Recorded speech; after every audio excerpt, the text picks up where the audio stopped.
লড়াইয়ের যে ইতিহাস রয়েছে 47 সাল থেকে 71 সাল এবং পরবর্তীতে 24 সাল, সেই সকল লড়াইকে আমরা শ্রদ্ধার সাথে স্মরণ করে আমরা আমাদের কার্যক্রম। জনাব নাহিদুল ইসলাম, জি লাস্ট একটা প্রশ্ন, সেটা হচ্ছে আপনারা যখন এই গণপরিষদ নির্বাচনের কথা বলছেন, কালকে প্রধান উপদেষ্টা দেখলাম ইউরোপীয় কমিশনকে জানান ডিসেম্বরের মধ্যেই হচ্ছে জাতীয় নির্বাচন। তো ডিসেম্বর খুব কাছাকাছি চলে আসছে, সেই জায়গায় জাতীয় নির্বাচনের আগে গণপরিষদ নির্বাচন সম্ভব কিনা, যদি জাতীয় নির্বাচন হয়ে যায় সেই ক্ষেত্রে আপনাদের অবস্থান কি হবে? আমরা বর্তমান পরিস্থিতিতে আমরা আমাদের যেই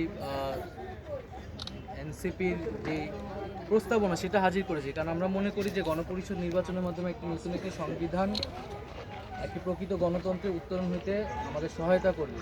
সেই জায়গায় আমাদের দাবি তো আমরা বলেছি যে সামনে যে জাতীয় নির্বাচন সেটি গণপরিষদ নির্বাচন এবং একই সাথে সংসদ নির্বাচন আকারে করা যেতে পারে, সেই দাবিটাই আমরা জানাচ্ছি। এবং এই এটার ফলেই কেবলমাত্র আমাদের যে পুরানো শাসন কাঠামো এবং সংবিধান সেটি পরিবর্তন করে আমরা নতুন বাংলাদেশ নির্মাণ করতে পারি।